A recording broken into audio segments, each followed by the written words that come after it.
오늘은 제가 여러분들과 함께 이사야서를 좀 보려고 해요. 이사야서.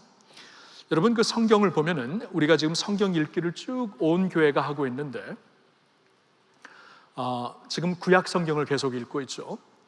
구약 성경을 보면 그 장르가 몇 개 있습니다.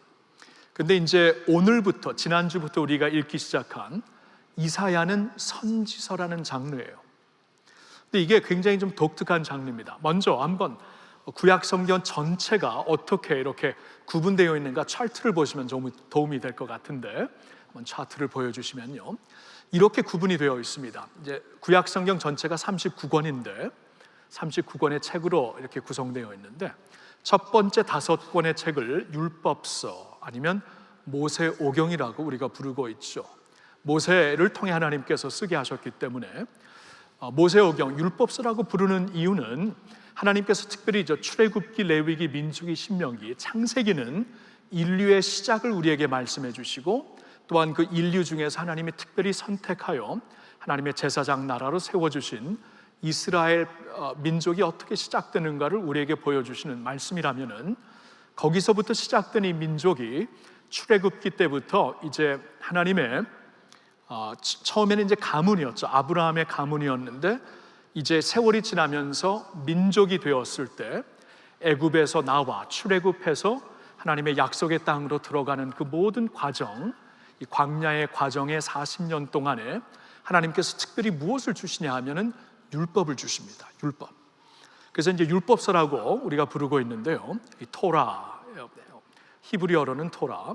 율법서는 왜 중요하냐 하면은 하나님께서 이제 그 이스라엘 민족을 자신의 백성으로, 당신의 백성으로 선택하시고 언약을 맺으실 때, 언약이라는 것은 약속이죠.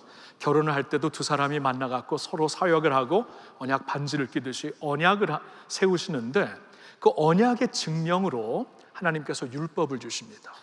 이 율법으로 인해 너희는 내 백성, 율법을 따라 내 백성이 되는 것이고, 나는 율법을 따라 너희를 축복하는 너희의 하나님이 될 것이다. 그래서 이 율법이라는 것은 이 모세오경, 이스라엘 백성들에게는 그 존재감 그 자체죠. 자체. 그래서 이 오늘날도 이스라엘 유대인들에게 물어보면은 성경의 모든 책이 중요하지만 그들이 믿는 구약서에서 토라, 이 모세오경 율법서가 제일 중요하다고 그들은 말합니다. 이것이 그들의 영적인 정체성이 되기 때문이죠. 그 다음에 12권은 역사서입니다. 이 역사서는 이스라엘 나라가 애굽에서 민족으로 나온 후 한 나라로서, 민족으로서 예수님 오시기 전까지 이 구약 시대에 어떠한 역사의 과정을 걸었나를 역사서에서 우리에게 알려주고 있습니다. 역사가 왜 중요하냐면은, 여러분, 역사를 공부하시는 분들이 왜 공부를 하죠? 역사를 공부하는 것은 그냥 단순히 과거를 알기 위해서만 공부하는 게 아닙니다. 과거를 보면서 우리 자신을 볼 수 있도록, 그 전 세대를 보면서 우리 세대를 보고 나 자신을 거울 삼아 본보기로 볼 수 있도록 역사를 공부하는 게 아닙니까? 마찬가지로 이 구약 시대에 하나님의 언약 백성이었던 이스라엘의 역사를 공부하는 이유는, 그때의 하나님의 언약으로 하나님의 백성이었던 그들의 모습을 통해 오늘날 예수 그리스도의 새 언약으로 이제는 더 이상 한 민족만이 하나님의 백성들이 아니죠.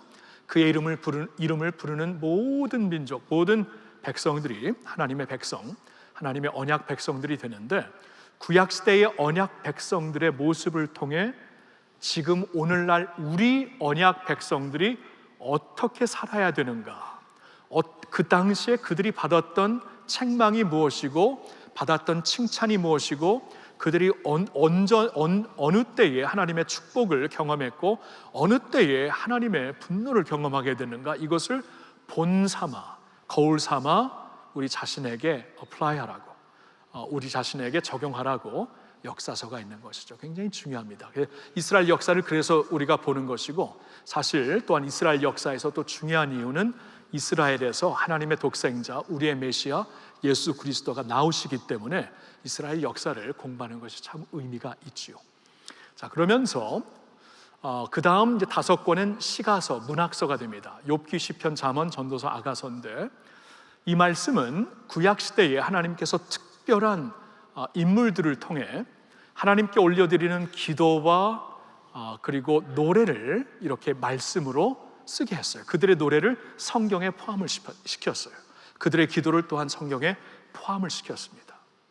그래서 이제 욥기서를 우리가 보았을 때는 굉장히 고난 속에, 이 의문이 풀리지 않는 고난 속에 있는 성도가 하나님 앞에 어떻게 그 아픔과 실망을 기도로 올려드렸고, 또한 그런 가운데서도 무슨 믿음을, 어떻게 믿음을 붙잡고 살았는가를 그의 노래로, 시로 고백하는 욥기서에 그러한 그 의미가 있고요. 시편은 물론 이제 다윗이 중요한 저자가 되지만 다윗과 같은 하나님의 종들이 하나님 앞에 올려드리는 여러 그 모습의, 여러 스타일의 찬양곡, 기도 소리를 우리에게 알려주심으로써 우리도 이렇게 하나님 앞에 나아가서 우리 자신을 표현할 수 있다. 그게 이제 시편이고, 잠언, 전도서, 아가서는 이제 그 하나님의 지혜에 대한 말씀을 또한 시적인 표현으로 우리에게 알려주신 시가서, 문학서가 되지요.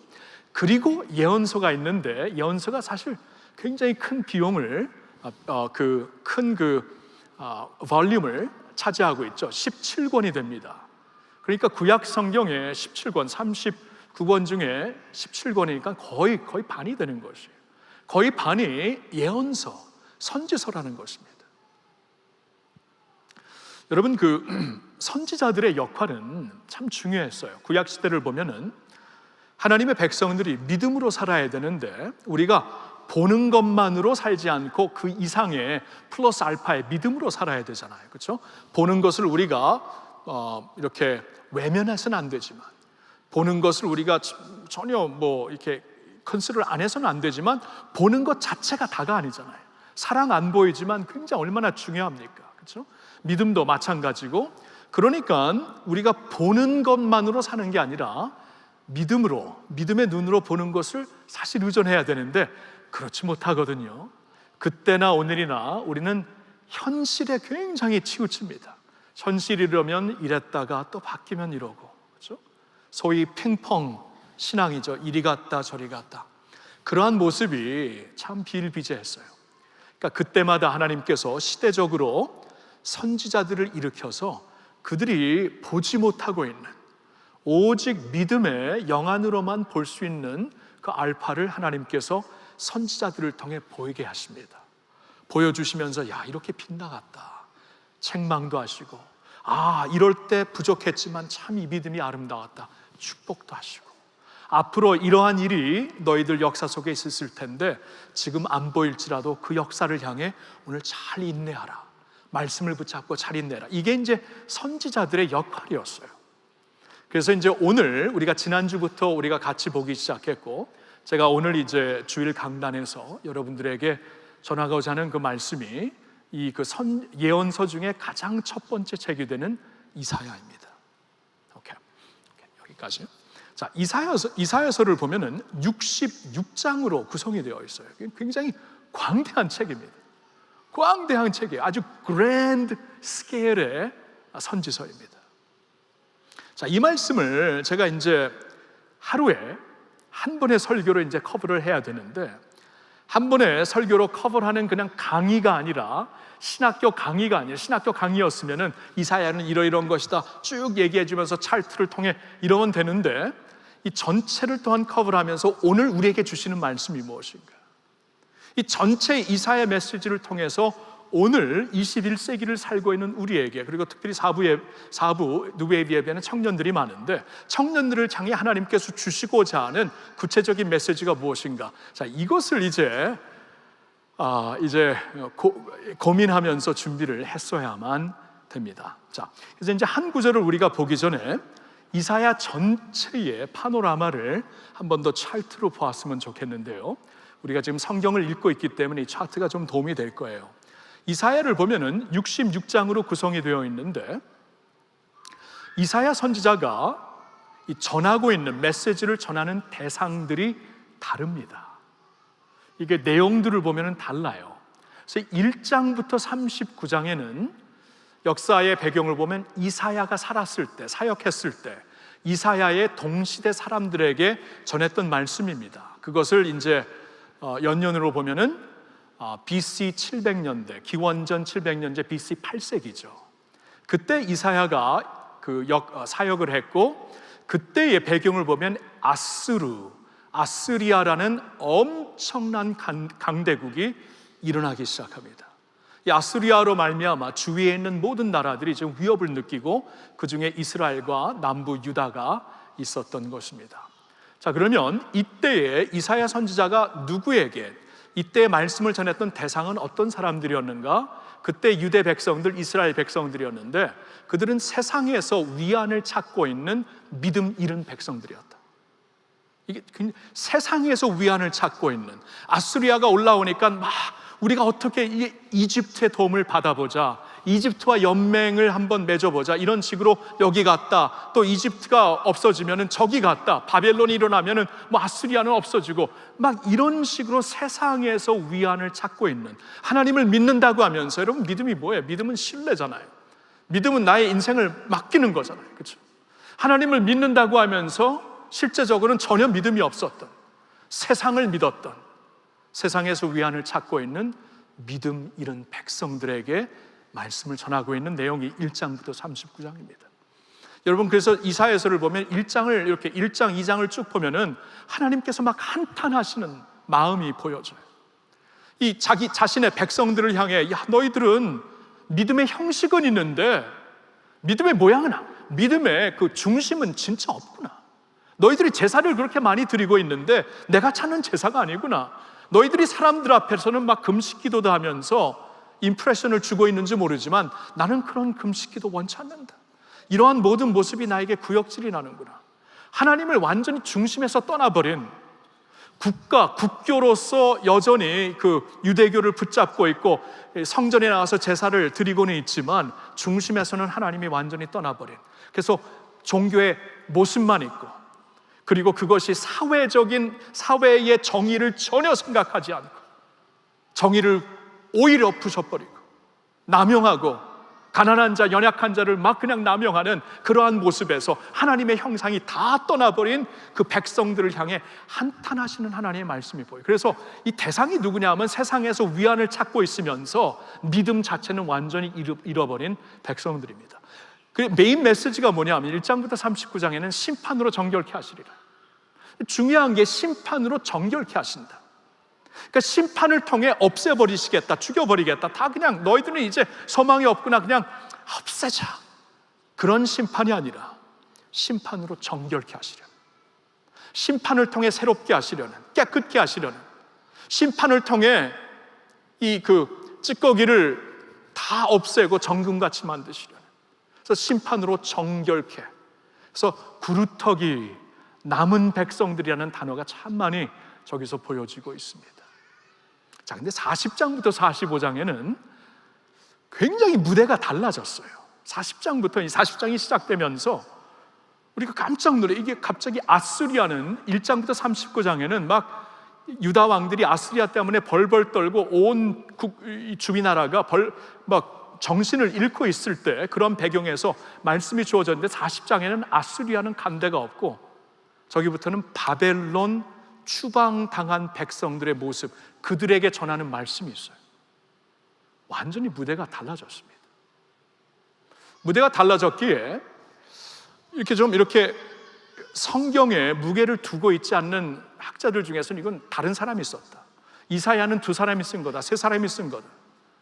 근데 여러분, 그렇게 결론을 맺을 수가 없어요. 무대가 다르다고 전체적인 메시지가 하나면 한 사람이 쓸 수 있죠. 그렇죠? 그리고 이 대상이 다른다고 할지라도 신약 성경에 보던가 다른 구약 성경에서 이사야를 인용할 때 한 사람을 가리킵니다. 그러면 이건 사실 한 사람이 쓴 건데, 근데 여기서는 그럼 누구를 대상으로 썼냐 하면, 이사야 시대, 동시대를 지나 한 150년 지나가지고 기원전 500년대, 그러니까 BC 6세기에 살고 있는 사람들, 바벨론의 추방당에 있는 유다 백성들에게 쓴 것이에요. 그러니까 앞을 내다본 거죠. 그런 면에서 선지자들의 예견이 있었죠. 하나님께서 영감으로 주신 앞을 내다보게 하시면서 앞을 미리 보여주심으로 오늘을 잘 준비할 수 있도록, 오늘을 인내하며 살 수 있도록 앞을 보여주신 것인데, 그 중에 이사야 40장부터 55장은 이제 바벨론에 추방당한, 아수리아는 뭐 온데간데도 없고 이미 사라졌어요. 150년이 지나면은. 그리고 이제 강대국은 바벨론인데, 거기에 이제 하나님께서 정결하게 하시기 위해, 심판으로 정결케 하시기 위해 추방당한 백성들에게 주시는 말씀이 40장부터 55장입니다. 참, 그래서 이 40장이 시작될 때 위로해, 위로해 내 백성, 너의 복력이 끝났고 너의 추방 이제 살이가 끝났고 이제 하나님 너의 모든 죄악이 여호와의 손으로 말미암아 배로 갚게 되었다. 이게 무슨 말이야 지금? 그러니까 무대가 바뀐 것입니다. 150년이 지나 바벨론에서 완전히 지금 추방살이, 노예살이 하고 있는 백성들에게 너희의 추방 시기가 끝났다, 돌아올 때가 되었다, 이 말씀을 하시는 거예요. 그러니까 40장부터 55장에 이 말씀을 받고 있는 대상들은 세상의 권위 밑에서 패배자로 있는 백성들, 이미 나라도 없어졌고 이스라엘 유대 나라도 없어졌고 성전도 빼앗기고 언어도 잃었고, 그렇죠? 완전히 패배한 자로 절망 속에 있는 백성들에게 주시는 말씀인데, 메인 메시지는 약속으로 위로를 하십니다. 위로해. 하나님의 위로가 들려지고 있습니다. 자, 그리고 56장부터 66장에는 또 무대가 바뀌어집니다. 이 대상들이 또 바뀌어요. 이때는 귀국한 백성들, 추방당한 곳에서 돌아온 백성들, 그리고 그 후로 마지막 때까지, 역사의 마지막 때까지 살고 있을 백성들에게 주시는 말씀이에요. 완전히 그 배경이 또 달라집니다. 이거는 막 열방의 빛을, 이사야 60장을 보면은 일어나라 주의 백성, 너의 영광이 하나님의 영광이 너에게 임했다. 너로 말미암아 열방이 주께로 돌아오게 되고 세상에 하나님의 기쁨을 알게 되리라. 완전히 다른 메시지. 그럼 이 말씀은 무엇인가?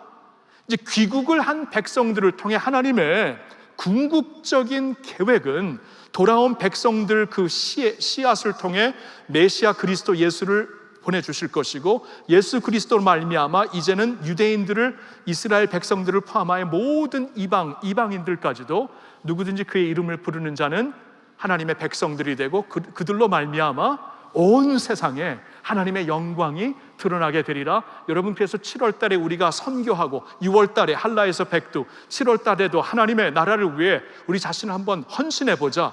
하나님의 나라를 위해 우리를 부르셨다는 거예요. 그러면 대상이 누구냐? 이 말씀을 받고 있는 대상은 하나님의 약속을 붙잡고 믿음으로 사는 모든 백성들, 우리를 포함해서 말입니다.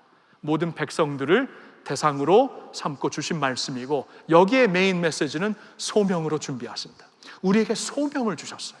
우리에게 이러한 삶, 하나님의 나라가 어떻게 펼쳐질 것인가, 물이 바다를 덮은 것 같이, 물론 그건 하박국 말씀이지만 그 이사야서에서도 열방의 하나님의 빛이 너희를 통하여 빛나게 되리라. 왜냐하면 하나님의 영광이 너희에게 임해서 너희를 통하여 하나님의 영광이 비춰지리라. 자, 이 소명, 그러니까 이러한 하나님의 전 세계 우주적인 하나님의 계획 가운데 우리를 불러서 소명을 주어 우리를 일으켜 사용하시려는 하나님, 소명으로 준비하시는 하나님. 그러니까 우리가 오늘 살면서 그냥 살아서는 안 되겠죠. 그냥 존재하기 위해 살아서는 안 되겠죠. 잘 먹고 잘 사는 것이 우리의 인생이 다가 돼서는 안 되겠죠. 잘 먹고 잘 살아도 불행한 건 마찬가지라. 뉴스를 보면 불행한 건 마찬가지예요. 그렇죠? 그게 아니고, 하나님께서 이렇게 우리를 사용하시려는구나. 그러면 오늘 우리가 이렇게 살아야, 말씀으로 인내하며 내가 말씀으로 자신을 잘 지키며 하나님의 거룩한 백성으로 이 선교적인 마인드를 갖고, 하나님께서 나를 축복하시지만 나를 위한 축복이 아니라 나를 통해 세상을 축복하시려는 이러한 비전을 갖고 살라. 이게 이제 이사야 전체의 말씀이 됩니다. 오케이. 이 말씀 중에 한 메시지를 전해야 돼요. 고민하며 계속 묵상하며 책을 읽으며 말씀을 쭉 읽으면서 하나님의 감동 주신 구절이 바로 이사야 30장 15절입니다. 우리 한번 같이 볼까요? 우리 한번 같이 읽겠습니다. 주 여호와 이스라엘의 거룩하시니가 이같이 말씀하시되 너희가 돌이켜 조용히 있어야 구원을 얻을 것이요 잠잠하고 신뢰하여야 힘을 얻을 것이거늘 너희가 원하지 아니하고. 와, 제가 이사야 말씀을 이번에 쭉 보면서 모르겠어요. 제가 미국에서 이사야 전체를 갖고 한 메시지를 전했으면 다른 구절을 뽑았을지 모르겠어요. 하나님께서 우리 성도들, 지금 21세기 한국에 살고 있는 우리 성도들, 한국교회를 딱 마음에 품고 이사야서를 보는데 이 말씀이구나 하고 마음에 확 감동을 주시대요. 자, 여기 무슨 말씀이 있는가 잘 보실까요? 주 여호와 이스라엘의 거룩하신 이가 이같이 말씀하시되 너희가 돌이켜 조용히 있어야 구원을 얻을 것이요. 영어로 보니까 In repentance and rest is your salvation. 너희의 구원은 너희가 돌이키는 것과 그 안에서 안식하는 것이다. 여기에 구원이 있다. 여러분, 제가 전체적인 이사야 배경을 말씀드렸는데 그때 혼란스러웠어요. 이 국가적으로는 우리 국가가 이제 존재할 것인가 아닌가가 아주 현실적인 질문이었어요. 아수리아가 이렇게 막 올라오고 있는데 이제 저 강대국이 우리를 삼켜버릴 것인데 우리 자손들이 나중에 성리 되면 우리나라가 존재하고 있을 것인가? existential question이었어요. 존재하고 있을 것인가? 우리나라가 있을 것인가? 그러한 가운데 지금 막 우리가 어떻게 살아남지? 우리가 힘이 모자르니까 여기에 연맹을 해보자, 저기에 붙어보자, 핑퐁 폴리시였어요. 소위 말하는. 하나님께서 이 말씀을 하세요. 너희의 구원은 거기 있는 게 아니야. 지금 이집트하고 연맹을 맺어봐라. 이집트는 이제 너희를 쿠션으로 삼아갖고 바벨, 아수리아를 막으려고 하는 것이다. 그들도 너희를 이용하려는 것이야. 이걸 모르냐? 그러면 다메섹하고 아람하고 그들 역시 너희를 살리려는 게 그들의 뜻이 아니야. 너희의 구원은 어디 있는지 아니? 내게 있다. 다른 데 붙는 게 아니라 내게 붙어야 된다. 내게로 돌아와라.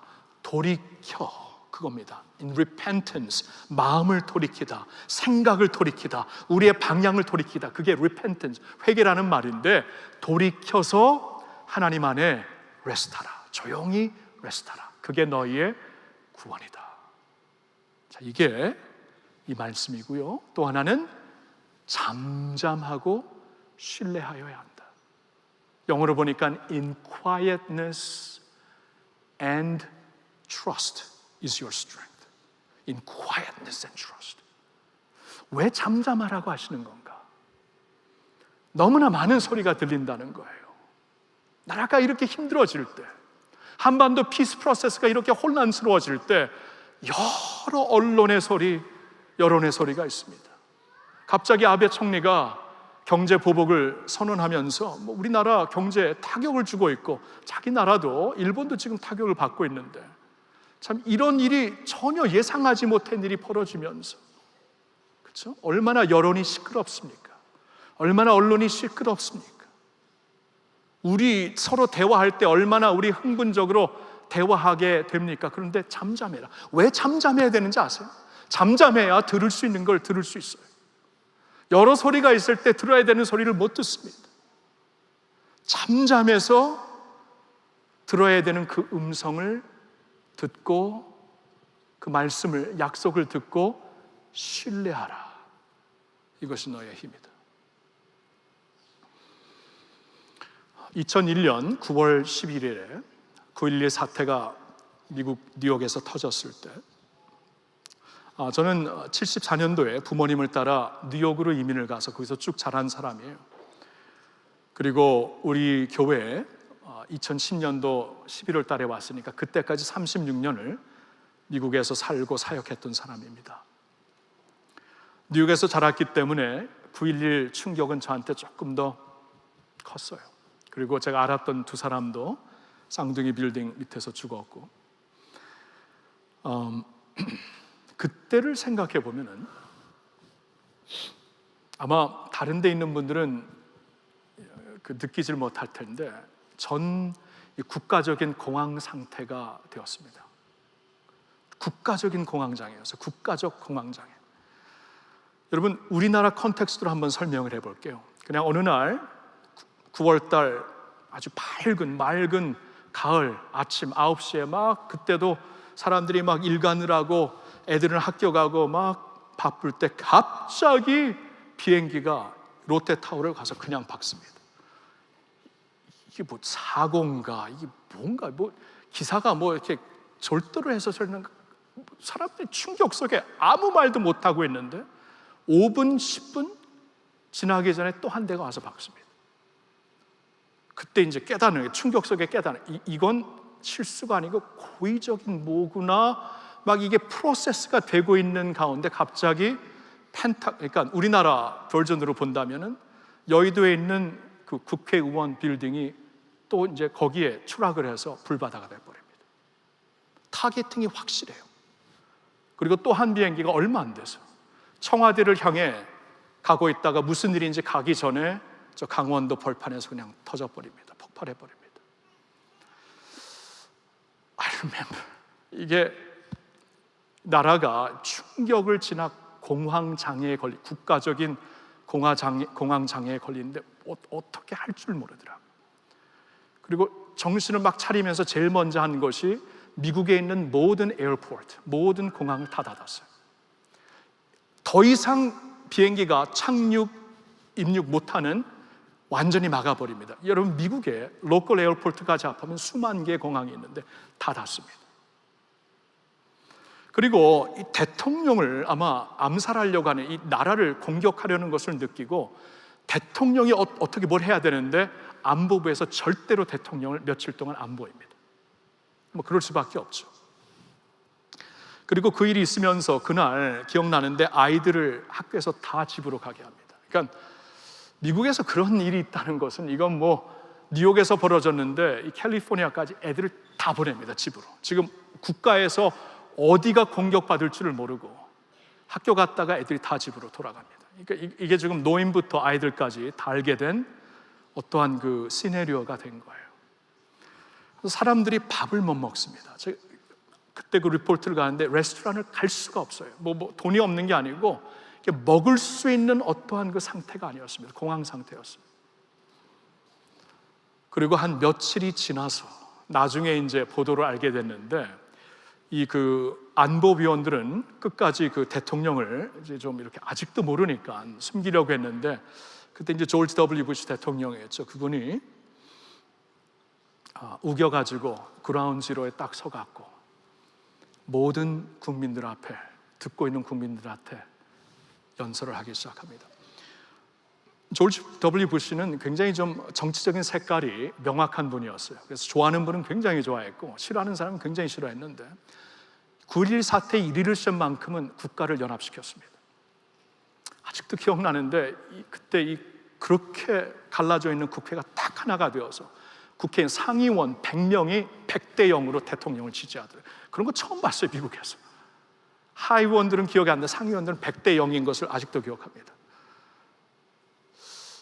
그때 이분이 뭘 하셨냐 하면은 참 딱 서갖고 그 그라운드 지로에 아직도 막 연기가 여기저기서 올라가고 있는, 사람들이 먼지투성이에 있는 그 자리에 딱 본인이 하드 해트를 쓰고 서가지고 연설을 하면서 몇 가지, 짧은 연설이었어요. 몇 가지 얘기를 하는데 저한테 팍 마음을 쳤던 건, 아마 여기서 국민들의 마음이 새로운 힘을 얻었던 것 같은데, 마지막을 끝내면서 이분이 외운 성경을 선언하더라고요. 로마서 8장.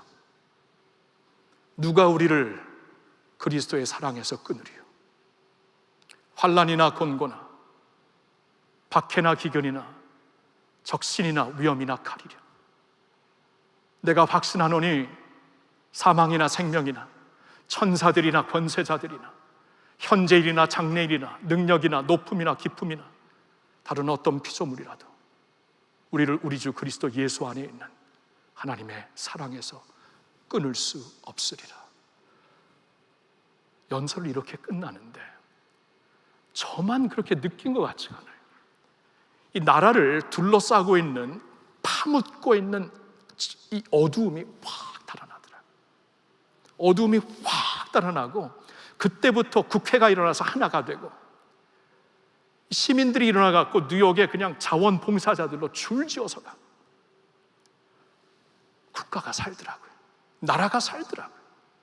제가 그때 뭘 느꼈냐면, 잠잠해졌을 때, 여러분, 이게 있잖아요. 충격 스테이지가 끝난 다음에 대통령이 나오기 한 하루 이틀 전까지는 이 CNN, BBC, CBS, 이 언론에서 그때 알카이다를 알았나요? 아이시스는 생기지도 않았고 별난 시나리오를 다 만들면서 얘기하고 있는데 너무나 두려워요. 너무나 두려워요. 너무나 절망스럽고 여기에 이제 무슨 일이 또 있을지 모르겠다. 이러한 상황이었는데 며칠 만에 대통령이 있으니까 언론이 다 잠잠해져 콰이엇해지고 그분의 연설을 주목하는데 잠잠해지니까 말씀이 들려요. 누가 우리를 그리스도의 사랑에서 끊으리요. 하나님의 말씀을 쫙 말씀하는데 거기서 힘을 얻더라고요. 나라가 다시 일어나더라고요. 절망에서 벗어나더라고요. 여러분, 우리가 있잖아요. 우리 구원이 어디 있는가? 이렇게 살기 어렵고 청년들에게 어려워진 경제 상황에서 우리가 살 길이 어디 있습니까? 하나님이 말씀하세요. 돌이키는 데 있다. 내게로 돌아와라.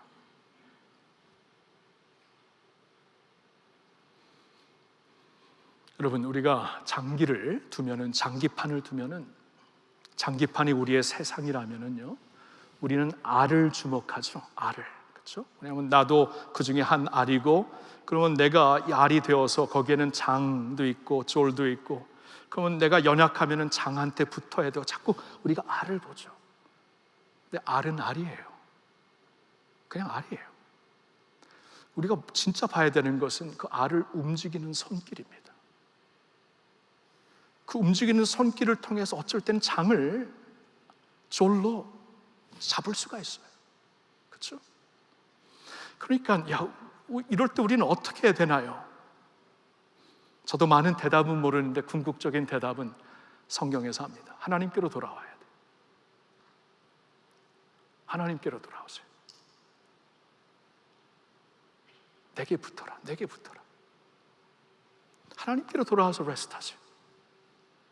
나의 능력이 어디 있는가? 잠잠해야 돼. 우리가 너무나 이 전문가의 소리를 듣고 너무나 여기서 이런 말하고 저기서 그러면 이걸 해야 되고 이걸 쌓아야 되고 너무나 많아요. 너무 많아요.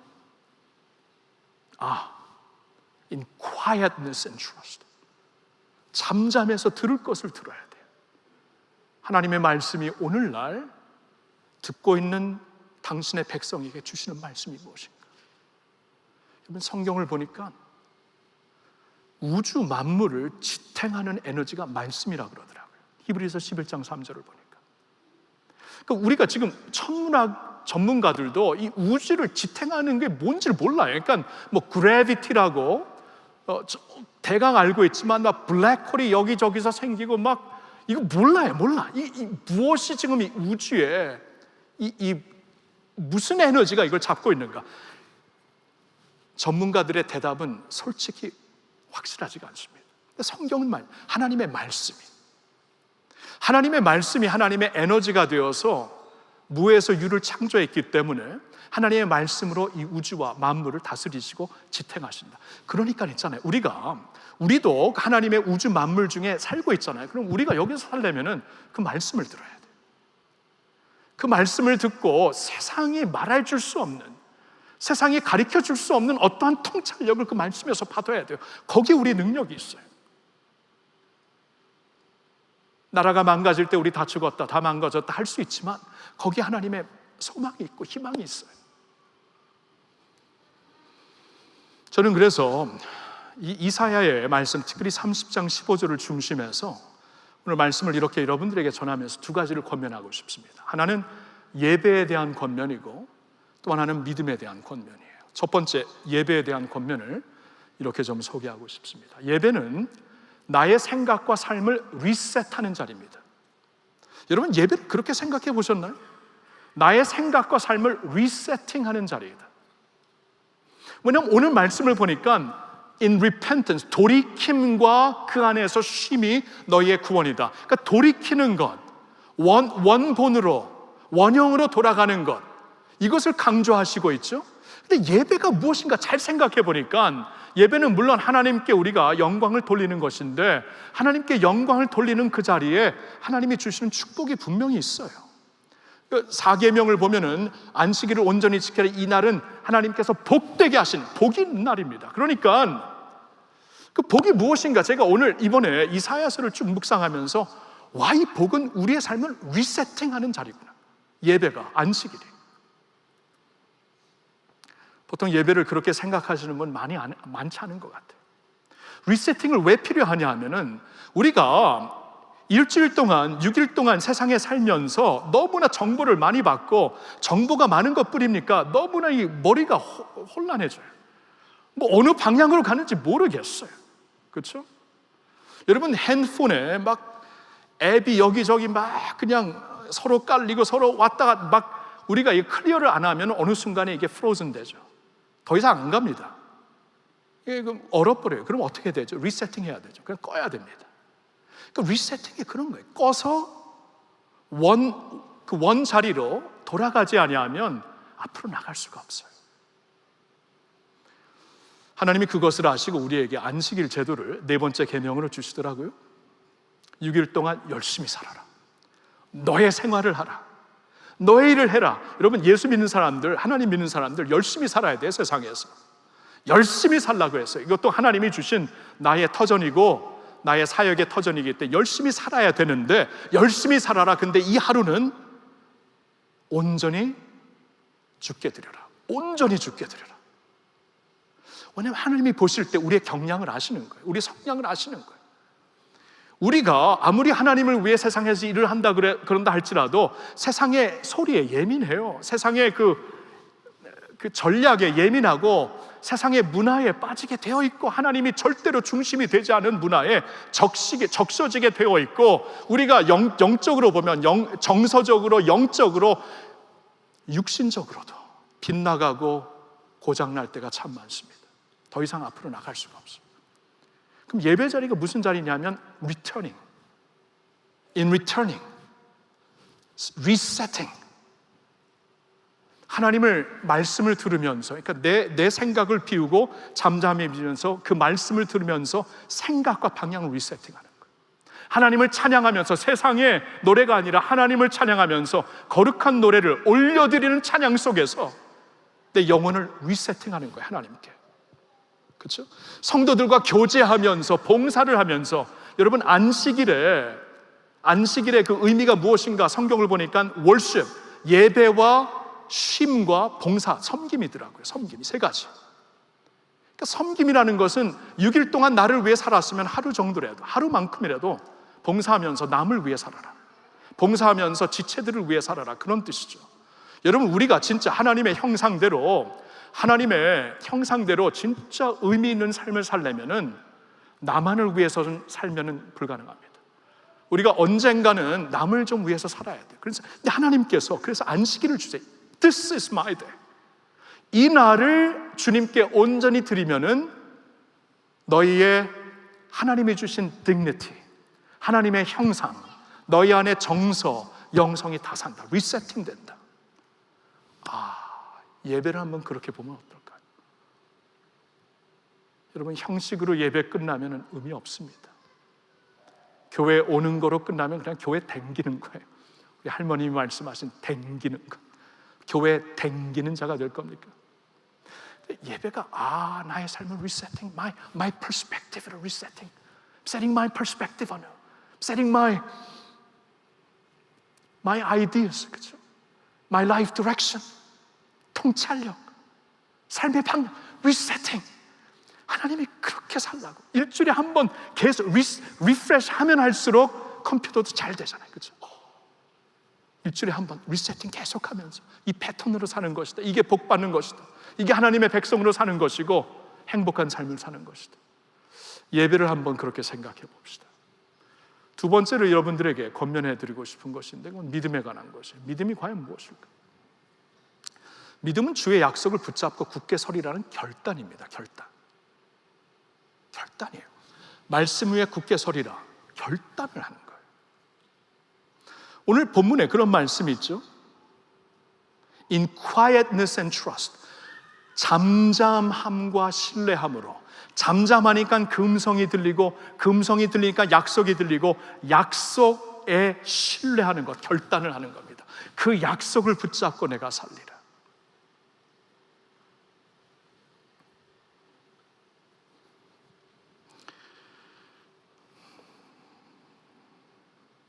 결단이에요, 결단. 이사야서를 쭉 보면 7장 9절에 이런 말씀이 있어요. 그때 이제 이사야 선지자가 그 유다의 아하스 왕을 찾아가서 이런 말을 합니다. 7장 9절에 왕이여 당신이 이 순간 믿음으로 서지 못하면 결단코 서지 못합니다.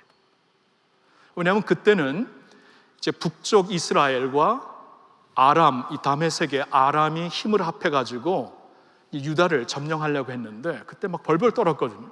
이사야 찾아가서 왕이여 지금 믿음으로 서지 아니하면 결단코 서지 못합니다. 이번이 지나가면 또 옵니다. 믿음으로 서세요. 그러면서 에브라임의 이 북 이스라엘 에브라임의 머리는 고작 사마리아 뿐입니다. 아람의 머리는 그냥 다메섹 뿐입니다. 아무것도 아니에요. 하나님에게는 아무것도 아니에요. 그냥 알입니다. 알. 장기판의 알이에요. 중요한 것은 움직이시는 손이 있는데 지금 그 손을 바라보고 믿음으로 서세요. 믿음으로 서지 않으면 결단코 서지 못합니다. 믿음을 결단하라고 던지는 겁니다. 여러분, 믿음은 결단하는 거예요. 아시나요? 여러분, 내가 예수 믿는다 그냥 말만 하지 말고 예수 믿는 게 뭡니까? 예수 믿는다는 건 그 주님의 약속에 내 삶을 그냥 결단시키고 세우는 겁니다. 금요일 저녁에 우리 교회에 이번에 새생명 새소명반 종강 예배가 있었는데 거기서 이제 간증한 두 형제님, 한 분은 지금 막 이걸 할 수 있는가, 이 과제와 이 시간이 도저히 안 될 것 같은데, 특별히 3월 달에는 항상 그 회사에서 메가 프로젝트가 있는데 그때 3월 때, 금년 3월 달에 그 메가 프로젝트가 다 됐는데 마지막 단계에서 취소가 된, 있을 수가 없는 일이 이뤄졌대요. 그때 본인이 깨달았대요. 그때 절망을 할 수도 있죠. 이게 뭔가 하고 절망하고 주저앉을 수가 있는데, 하나님이 말씀으로 나를 부르시고 있구나. 훈련을 하고 그날 여기서 간증을 할 때 울음으로, 눈물로 간증을 하더라고요. 또 한 형제가 간증을 했는데 그 형제도 이걸 할 수 있는가, 지금 막 아내는 막 그냥 하라 그러고 어머니도 하라 그러고 치맛바람에 그냥 끌려서 갔는데 이거 못할 것 같은데 마지막 순간에 아내하고 크게 다툼이 있었대요. 그리고 이렇게 경제적으로 손실이 나는 일이 갑자기 있어가지고 그때 할렐루야 했대. 이게 또 뭔가 그랬더니 본인이 그렇게 교만했던, 자만했던 가족만큼은, 관계만큼은, 나의 재정만큼은 이게 하나님께서 딱 이렇게 치시면서 하나님께서 당신께로 부르는구나. 믿음으로 결단. 이런 어려움이 믿음 생활을 하다 보면 이렇게 어렵거든요. 이 어려움이 있을 때 내가 무엇으로 결단할 것인가? 믿음으로 결단하고 재해석하라는 거. 하나님, 여러분, 그러니까 하나님께서 사랑하는 자들을 훈육하신다. 히브리서 12장에 그런 말씀이 있어요. 아들이기 때문에 훈육하신다. 때때로는 훈계가 필요해서 훈육을 통해서 아들 삼으려고 하시는 아버지의 그 마음을 느낀다면은 내 인생의 셋백이, 내 인생의 잠시 넘어짐이 이것이 어떠한 나에게 불이익이 아니라 하나님께서 자신에게로 나를 부르시는구나. 믿음을 갖고 결단하면서 이때 하나님의 더 높은 길을 찾지 아니하면 우리 다 넘어집니다. 제가 이번 금요일 저녁에 금요 봉예를 끝나고 집에 갔는데 그 대상포진이 생겼어요. 전 대상포진을 처음 겪었습니다, 이번에. 그래서 처음에 대상포진이 뭔지를 몰라가지고 왜 이렇게 아픈가. 근데 아픈 게, 대상포진이 이렇게 그냥 막 아픈 게 아니고 좀 괴팍하게 아프죠. 괴팍하게 막 시리고 모르죠. 하여튼 근데 난 이게 뭔지 몰라갖고 이렇게 옷을 그러니까 등과 가슴에 있는데 무슨 이상한 벌레가 물은 건 줄 알고 난 빈대가, 고약한 빈대가 물었나 이렇게 생각을 했어요. 그래서 이게 뭔가 했는데 자지를 못하겠더라고요. 그래서 너무 끙끙대니까 이제 굉장히 좀 창피하더라고요. 아내 옆에 사나이가 쪽팔리게 그냥 자주 계속 끙끙대니까 아내가 이거 아니 뭐가 있구나 하고 타일런을 갖다 주는데 제 1년에 타일런을 한 번 먹으면 많이 먹습니다. 근데 타일런을 먹고 간신히 3시간 잤어요. 그 다음 날 일어났는데 그냥 토요일이니까 막 준비를 해야 되고 없어질 줄 알았어요. 안 없어지는 거예요. 근데 밤이 되니까 머리가 아프기 시작하는데 눈을 못 뜨겠어요. 그래서 그때 이건 좀 심각한 것이구나 하고 좀 아내하고 같이, 아내가 했어요. 저는 뭐 설교 계속 이 아픈 가운데 해야 되는데 쭉 인터넷에서 보니까 이거 대상포진. 그러니까 그렇겠다. 이게 뭔지 몰랐거든요. 그래서 부랴부랴 그때 이제 밤이었는데 좀 밤에 여는 이렇게 동네 병원, 뭐 큰 병원은 뭐 입원해야 되고 못합니다. 하여튼 시간이 가가지고 제가 있는데요, 한 1시간을 기다렸어요. 1시간을 기다리면서 제가 무슨 생각을 했냐면, 여러분 토요일은 저한테 굉장히 거룩한 시간입니다. 제가 이 예배를 준비하는 시간이기 때문에 토요일은 참 제가 거룩하게, 이건 내가 지켜야 되는 시간이고, 특별히 토요일 저녁은 거룩한 시간 중에 거룩한 시간인데, 그때 1시간을 아무것도 못하고 거기 대기하고 있는 사람 기다리고 있는데 너무나 마음이 답답해. 내가 여기서 뭘 하는 건가? 가시방석에 앉아 있는 것 같아요. 제가 일부 예배 때는 가시방석이라고 안 그러고 못방석이라고 그랬어요. 그랬더니 제 비서가 못방석이 아니라 가시방석이에요. 그래서 근데 저한테는 못방석처럼 느껴요. 여기 앉아 있을 수가 없네. 내가 뭐 하는 거야? 그럼 제가 뭘 느꼈냐 하면, 여러분 목사에게 예배 인도하는 것처럼 기본적인 역할 없습니다. 목사에게 설교하는 것처럼 근본적인 사명 없습니다. 하나님께서 은혜를 주시지 아니하면 나의 가장 근본적인 사역도 기본적인 역할도 못하는 존재로구나, 이걸 깨달았어요. 가장 기본적인 일도 하나님이 은혜를 주셔야 제가 할 수 있더라고요. 보니까 그 은혜는 우리가 어떻게 받는 것일까요? 그냥 믿음, 하나님께서 믿음으로 우리에게 주시는 은혜라 그러잖아요. 그렇죠? 믿음을 통해. 그래서 믿음으로 결단하고 은혜를 받아갖고 서는 길뿐이 없어요. 제가 오늘 본문으로 이사야 30장 15절과 함께 히브리서 12장 28절을 같이 제가 선택을 했는데 한번 히브리서를 같이 읽어볼까요? 그러므로 우리가 흔들리지 않는 나라를 받았은즉 은혜를 받자 이로 말미암아 경건함과 두려움으로 하나님을 기쁘시게 섬길지니. 여러분 보셨나요? 그러면 우리는 흔들리지 않는 나라를 받았다. 이사야서에서 계속 말씀하신 다른 나라 다 흔들린다. 아수르 지금 그렇게 너희들이 두려워하고 있는데 얼마 안 가면 사람들이 기억도 못할 것이다. 바벨론 이제 얼마 지나가면 먼지가 될 것이다. 페르시아, 헬라, 로마, 이 모든 강대국이 다 지났고 오늘날 로마 가보세요.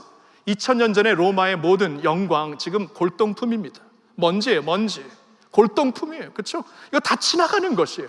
흔들리는 세상입니다. 이 세상은 그럴 수밖에 없어요. 장기판입니다. 우리는 알이에요.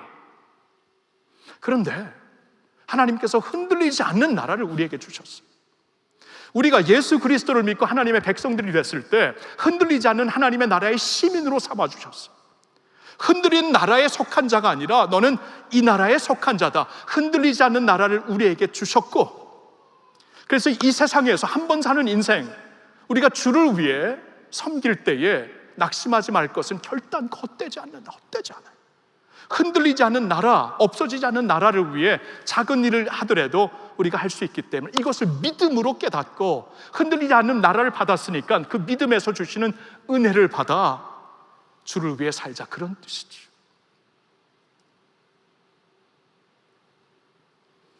그리고 이 세상 우리 인생 다 끝나면은 우리 천국 가잖아요.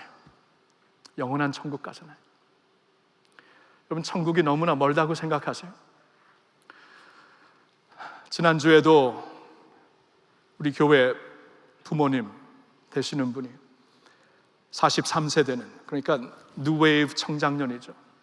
43세대는 다른 교회 다니는 집사님인데 먼저 장례식을 치렀습니다. 이 암으로. 여러분, 그렇게 멀리 있는 게 아니에요. 하나님께서 우리에게 하루를 주셨대도 그것은 하나님께서 우리에게 허락하신 선물입니다. 우리 인생이 다 끝났으면 하나님이 오라고 하시면 우리 가야 돼요. 근데 보세요, 흔들리지 않는 그 나라의 백성들이 되었기 때문에 여기서 끝나면 흔들리는 거죠. 근데 천국으로 이어지는 거예요. 천국은 new chapter입니다. 지금까지 한 챕터를 살았고 그 챕터를 내가 43년 살았든 83년을 살든 살면서 나중에 오래 살더라도 연약해지는데 점점 한계가 많아지는데 이제 new 챕터이 있지 아니하면 우리에겐 소망이 없습니다. 하나님께서 new 챕터, 흔들리지 않는 세상을 너에게 이미 주셨다. 천국을 우리에게 허락하시고, 천국이 생소한 곳인데 결단코 생소하지 않는 것은, 아는 것은 그곳에 그분이 계시기 때문에 예수님께서 제자들에게 요한복음 14장 내가 너희를 두고 떠나는 것이 아니다, 내가 먼저 가서 아버지 집에 너희 처소를 준비할 것이다. 너희 처소를 준비하러 가신 주님, 그러니까 천국이라는 것은 가보지 못해서 생소한 곳인데 내 사모하는 주님이 준비하시고 예비하시고 기다리시는 곳이기 때문에 결단코 생소한 것이 아닙니다.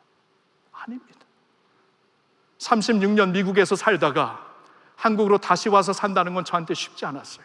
부모님과 자식들 다 두고 와야 되는 게 쉽지 않았습니다. 그런데 하나님께서 불러주시는 콜링이 있었고 할렐루야 교회가 있었고 그리고 우리 교회에 원로 목사님이 계셨습니다.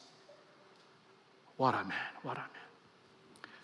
하여튼 그분이 이렇게 저에게 가슴 아픔을 제가 이렇게 나눴을 때 보내주신 그 이메일은 제가 나중에 한번 여러분들과 나눌게요. 참, 거기서 이렇게 사랑하는 분이 계시다면 생소한 곳이지만 결단코 생소하지 않다. 그게 천국이에요. 그게 천국의 소망이에요. 그러니까 우리가 결단코 흔들리지 않는 세상을 받게 되었고 그 시민으로 살게 되었기 때문에 이 세상에서 나의 믿음 주께 있네, 믿음을 결단하고 살다가 이 챕터가 끝나면 새 챕터를 시작하는 것. Wow, that's your life. That's my life. And that's good life, good life. Wow. 여러분, 예배를 통해 항상 리세팅해서 하나님께로 돌아갑시다. 그 길뿐이 없어요. 하나님께로 돌아가고 하나님이 주시는 그 안식을 우리가 누리면서 우리가 리프레시 돼야 돼요. 그래야 진짜 잘 살 수 있습니다. 그리고 잘 사는 것을 넘어서 우리가 믿음으로 결단을 해야 그 결단을 갖고 은혜를 받아 우리가 이 세상에 주어진 사명을 감당하며 하루를 살더라도 의미 있게 살고 100년을 의미 없게 사는 것보다 하루를 살더라도 의미 있게 살고 하나님이 부르실 때 천국에 가서 주님을 영원토록 찬양할 수 있는 것입니다. 할렐루야, 할렐루야.